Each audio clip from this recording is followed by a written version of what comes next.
Maghanda na dahil target namin ang iba't ibang barangay para ibigay ang sari-saring tulong. Amin ding tutugunan anuman ang pangangailangan ng inyong tahanan. Ito ang house-to-house tulong ni Ka-Rex Kayanong sa Target On Air. Itanong mo kay Kap dito sa Target On Air. Eto, nasa linya ho natin via Zoom si Barangay Captain Jeff Navalpernan ng Barangay de la Paz, Antipolo City. Cap Jeff, magandang hapon. Magandang hapon po, Ka-Rex, at sa lahat po nanonood sa inyong programa. Apo, at tama po ba, birthday niyo po ngayong araw na to, Kapitan Jeff Pernan? Ay, hindi pa po, bukas pa po. Kasi may mga comment na po sa aming Facebook Live. Sa isang linggong programa po nito ng kampanya laban ho sa illegal ho na droga, ano-ano ho yung mga aktibidad ng inyong, kumbaga inilatag po, Kapitan? Regarding po dun sa celebration po na ginagawa natin kasama ang ating PIDEA, ang ating PIDEA, continuous po kami sa pagkakandak po ng mga verification, no, lalo na po yung mga dahil kamakailan lamang po kaka-drug clear lang po natin. Last September. So na-drug clear po ang Barangay de la Paz. So dahil po doon nangangalap po ulit tayo muli ng mga bagong listahan para po doon sa mga hindi tumitigil dun sa kanilang illegal na bisyo. Kasabay po yung pagkakandak natin ng awareness with regards to illegal drugs. Apo, at kung drug clear na ang Barangay de la Paz, kumbaga napakaganda ho niya. Kumbaga, ano to, kahit na maging drug clear na ho tayo, tuloy-tuloy pa rin, kumbaga 24/7 pa rin yung BADAC, yung Barangay Drug Abuse Council, na meron din po pa tayong pakikipagdialogo sa ating kapulisan, kumbaga para ma-maintain na rin yung pagbaba po ng krimen sa inyong barangay? Opo, actually consistent po ang barangay natin pagdating sa pakikipagtulungan sa ating PNP at PIDEA, lalo na po sa mga operations. Etong mga nakaraang araw o nakaraang linggo, meron po tayo mga, kung di po ako nagkakamali, tatlong katao na apprehended sa drug pushing and other related crimes. Apo. May mga ilang barangay captain ho kami nakakausap. May mga ibinibigay ho silang livelihood program doon ho sa mga nahuhuli, mga user o mga kumbaga drug related na kapag nagbabago na sila, nakalabas ho sila. Sa Barangay de la Paz ba may mga alternatibo ho bang programa para naman ho makatulong din? Kumbaga, sabihin na ho natin, naligaw ho dun sa illegal na droga, may mga pagkakataon na pwede naman ho silang magbago. Ang Barangay de la Paz, paano ho sila inaagapapay, kumbaga tinutulungan?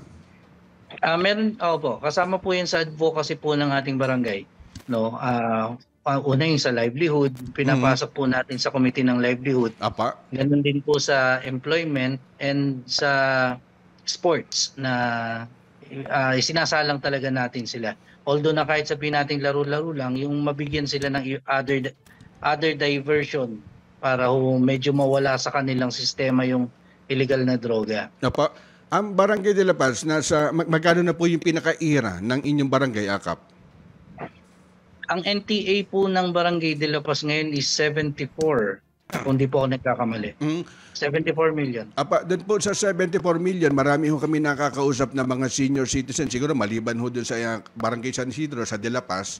Paano niyo po tinutulungan yung mga senior citizen na minsan ito nagiging problema? Kapag hindi mo kaibigan si Kapitan, sa kabila ka pumusta, yung mga senior, medyo nabibigo po sila. Sa inyong barangay, paano niyo po sila hinahandle? Na lahat po sila mabigyan po ng tulong. Kamakailan lamang. Actually, 2 years na siya ginagawa sa barangay natin. Naglunsad kami yung kasama ka, kung saan pwede po silang, yung benepisyo na naka-alote para sa mga senior citizen is pwede po silang humingi ng mga medical assistance, financial assistance para po magamit nila sa mga emergency situation po. No? At katulad po ngayon, ngayong pagpasok ng 2024, medyo nilakihan po namin yung fundings namin for senior citizen para mas makatulong po dun sa kanilang sektor. Napakalaking tulong ho niya kasi alam naman ho natin yung mga senior citizen, kumbaga yung halos na makukuha nilang tulong ho sa barangay, parang balik lang ho yung pambili ho ng gamot. Siguro sa inyo maganda ho ginagawa niyo pamamalakad sa inyong barangay po, Kapitan. Meron po kami mga pamamaraan kung saan nagde-database po kami ng mga iba't ibang sektor natin para mas na-identify namin kung ano yung mas mismong pangangailangan nila. At nung bumisita ako kamakailan dyan sa Lower, dyan sa Barangay de la Paz, nakita ko yung command center nyo. Ano ho to? Bawat sityo sa inyong barangay, kumbaga na-monitor po natin yung mga gagawa po ng krimen, may command center ho sila, na may maintain ho natin. Napakaganda po nun yung ginawa nyo, Kap Jeff. Meron po tayo, ang de la Paz po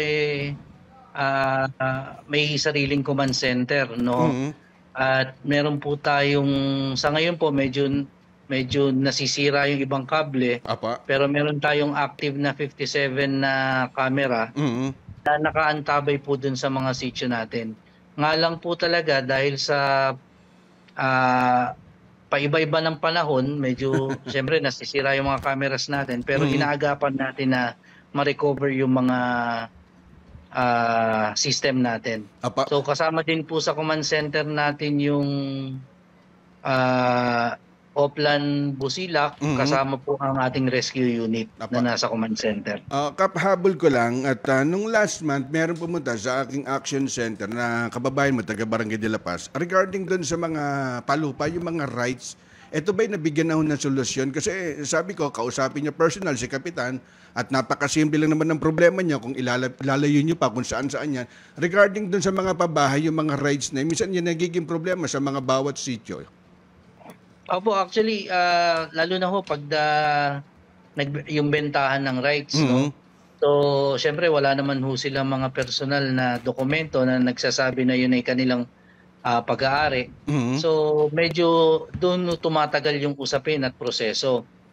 Katulad po nung mga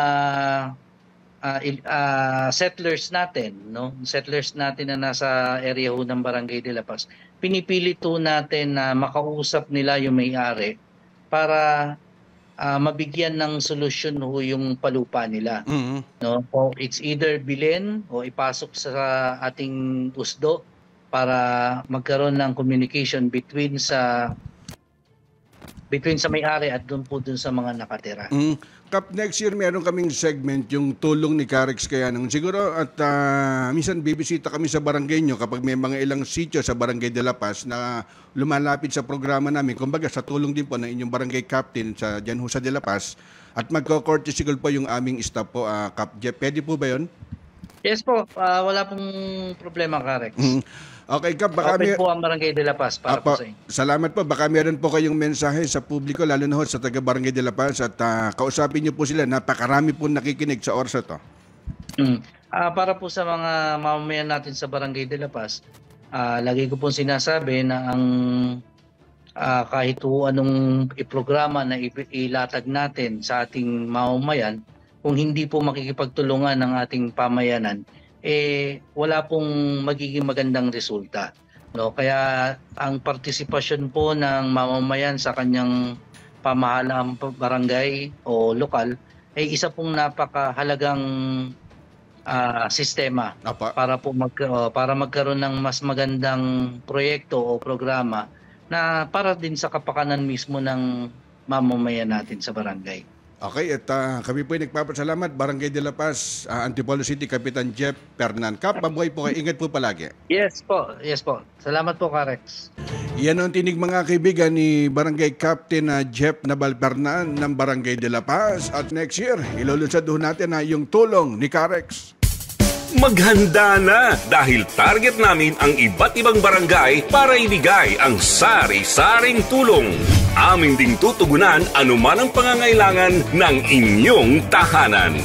Ito ang house-to-house tulong ni Carex Kayanong sa Target On Air.